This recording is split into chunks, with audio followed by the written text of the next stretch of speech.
향긋하고 건강한 오메가3가 가득한 들기름. 하지만 평소처럼 섭취하게 되면 건강에 심각한 부작용을 초래할 수 있다는 사실 알고 계셨나요?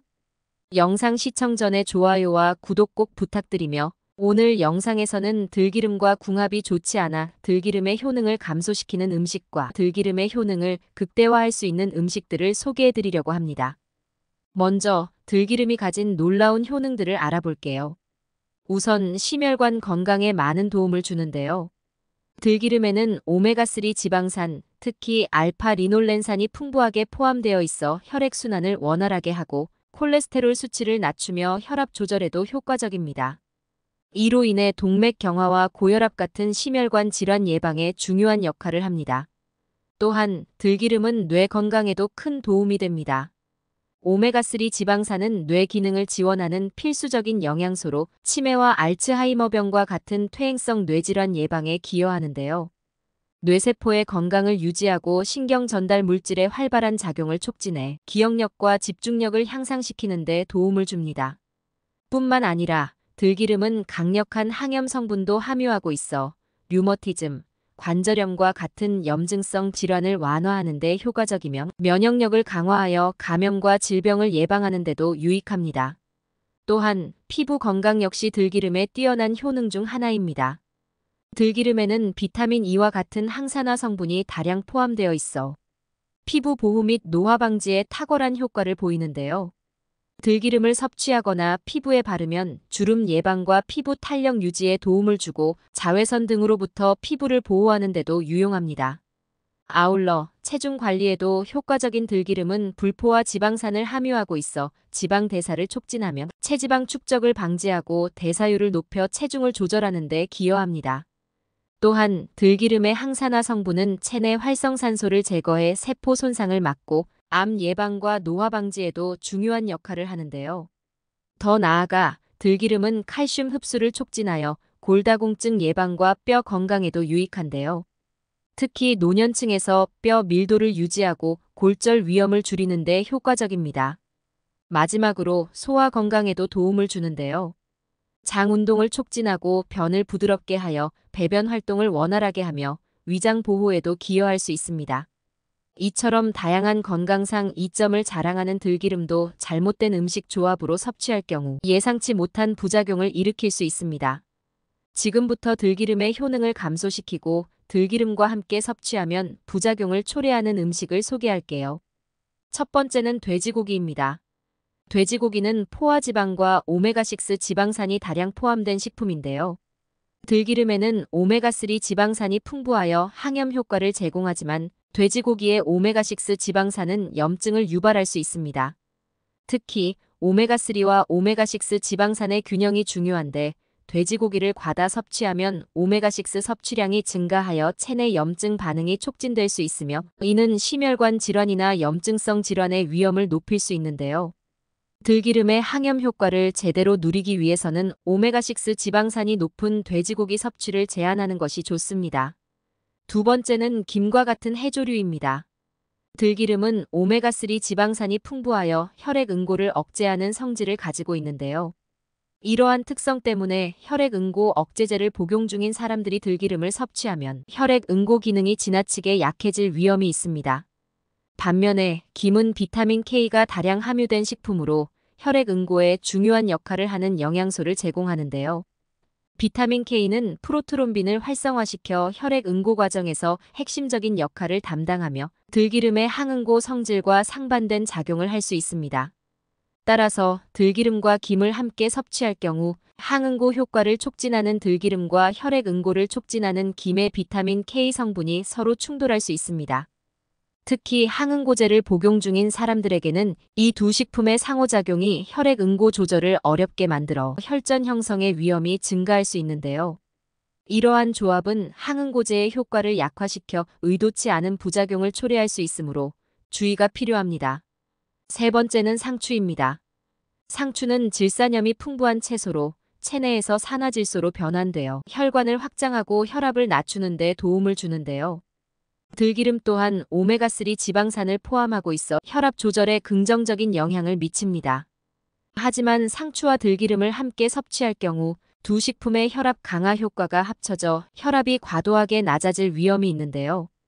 특히 저혈압을 가진 사람이 상추와 들기름을 동시에 섭취하면 어지럼증, 피로와 같은 부작용이 발생할 수 있으며 혈압이 지나치게 낮아져 기력 저하와 같은 불편함을 겪을 수 있습니다. 들기름은 우리 식탁에 없어서는 안 될 식재료이지만 잘못 섭취하게 되면 나를 비롯해 우리 가족의 건강까지 걱정해야 할 수 있는데요. 이제부터는 들기름의 다양한 효능을 극대화할 수 있는 음식들을 소개해드리겠습니다. 첫 번째는 두부입니다. 두부는 단백질이 풍부한 식품으로 근육 형성과 세포 재생에 필수적인 영양소를 제공하는데요. 여기에 들기름을 함께 섭취하면 두부의 고단백 성분과 들기름의 불포화 지방산이 만나 장 건강을 강화하고 소화 기능을 촉진합니다. 특히 두부는 저지방과 저칼로리 특성을 지녀 체중 관리에도 훌륭한 선택인데요. 들기름은 지방 대사를 활성화시켜 지방 연소를 돕기 때문에 두부와 들기름의 조합은 다이어트에도 매우 효과적입니다. 이 두 식품은 각각의 영양소가 결합해 소화기 건강과 체중 감량을 돕는 완벽한 균형을 제공합니다. 두 번째는 느타리버섯입니다. 느타리버섯은 항산화 성분과 식이섬유가 풍부한 식품으로 들기름과 함께 섭취하면 면역력을 강화하고 염증성 질환을 예방하는 데 뛰어난 효과를 발휘하는데요. 느타리버섯은 특히 베타글루칸을 함유하고 있어 면역세포를 활성화하며 들기름의 오메가3 지방산과 함께 섭취하면 항염 효과가 극대화됩니다. 느타리버섯은 저칼로리 식품으로 다이어트에도 매우 유익하며 들기름의 지방 대사 촉진 효과와 결합하면 체중 관리에 큰 도움을 줄 수 있습니다. 세 번째는 연어입니다. 연어와 들기름의 조합은 심혈관 건강에 매우 유익한데요. 연어는 오메가3 지방산이 풍부하고 들기름의 알파 리놀렌산과 함께 섭취하면 콜레스테롤 수치를 낮추고 혈액순환을 개선하는 데 큰 도움이 됩니다. 두 식품 모두 항염 작용이 뛰어나 관절염이나 염증성 질환 예방에 효과적인데요. 또한 연어와 들기름을 함께 섭취하면 지방 소화를 돕고 영양소 흡수를 촉진해 체중 관리와 에너지 대사에도 유익한 영향을 미칠 수 있습니다. 이처럼 들기름과 함께 섭취하면 상호 보완적인 효능을 발휘하는 음식들은 각각의 장점을 극대화해 건강을 전반적으로 향상시키는 데 큰 도움을 줄 수 있는데요. 꾸준한 섭취를 통해 건강 증진 및 질병 예방 효과를 높일 수 있습니다. 오늘 소개해드린 조합을 한번 시도해 보시는 건 어떨까요? 마지막으로 품질 좋은 들기름을 고르는 법과 오랫동안 신선하게 보관하는 방법을 소개해드릴게요. 우선 들기름은 빛과 열, 공기에 노출되면 쉽게 산패되기 때문에 차갑고 어두운 장소에 보관하는 것이 필수적인데요. 직사광선과 고온을 피하고 개봉 후에는 반드시 밀폐된 용기에 보관해야 합니다. 특히 냉장 보관을 하면 산패를 늦출 수 있으며 차가운 환경에서 보관하면 들기름의 신선함을 더욱 오래 유지할 수 있습니다. 또한 들기름은 시간이 지나면 산화되기 쉽기 때문에 소량씩 구입해 신속히 소비하는 것이 좋은데요. 대량 구입은 신선도를 떨어뜨릴 위험이 있으므로 필요한 양만큼만 구매하는 것이 바람직합니다. 들기름을 보관할 때는 유리병이나 불투명한 용기에 담긴 제품을 선택하는 것이 좋은데요. 플라스틱 용기는 산소가 쉽게 들어가 산패를 가속화할 수 있으므로 신선도를 오래 유지하기 위해 유리 용기가 더 적합합니다. 맛있는 들기름을 고를 때는 고소한 향이 진하고 신선한 향취를 가진 제품을 선택하는 것이 좋은데요. 산패된 들기름은 쓴맛이나 금속 냄새가 날 수 있으니 이러한 냄새가 나지 않는 신선한 들기름을 골라야 합니다. 또한 불투명한 용기에 담긴 제품을 선택하는 것이 이상적이며 투명한 용기는 빛에 의해 쉽게 산패될 수 있습니다. 더 나아가 들기름을 선택할 때는 재배 방식도 중요한데요.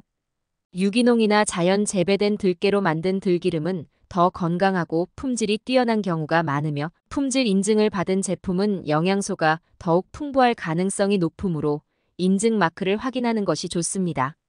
마지막으로 들기름이 저온 압착 방식으로 추출된 제품을 고르는 것이 중요한데요.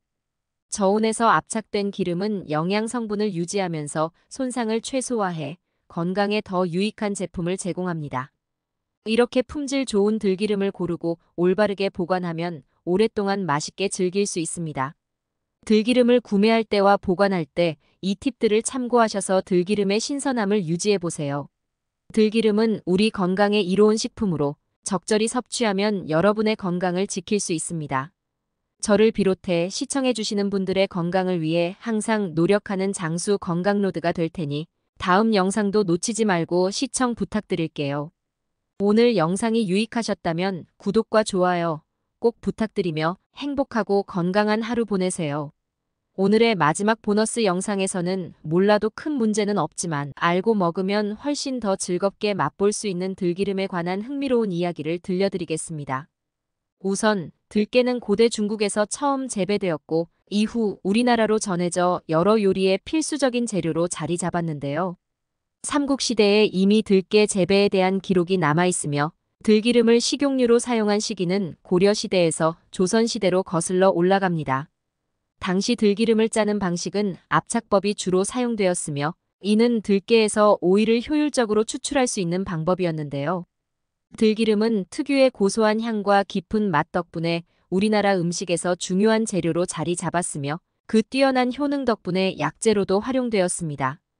또한 조선시대의 농서인 산림경제에는 들기름을 활용한 다양한 요리법과 그 효능이 기록되어 있는데요. 들기름은 주로 나물 무침, 전, 구이 요리에 많이 사용되었으며 현대까지도 전통적인 식용유로 많은 사랑을 받고 있습니다. 더불어 들기름은 장수의 상징으로 여겨졌는데요. 이는 들기름에 함유된 오메가3 지방산과 항산화 성분이 건강에 유익하다는 사실을 오래전부터 알고 있었기 때문입니다. 당시 사람들은 들기름을 자주 섭취하면 오래 산다고 믿었습니다. 또한 들기름은 한국 농경사회에서 부유함과 풍요를 상징하는 재료로 사용되었는데요. 들깨가 귀한 재료였기 때문에 들기름을 사용한 요리는 명절이나 특별한 행사에서 귀한 음식으로 대접받았고 들기름을 넣은 나물 요리나 떡은 잔치상에서 빠질 수 없는 중요한 요소였습니다. 오늘날 들기름은 건강식으로 주목받으며 그 오랜 역사와 함께 여전히 많은 사람들에게 사랑받고 있습니다.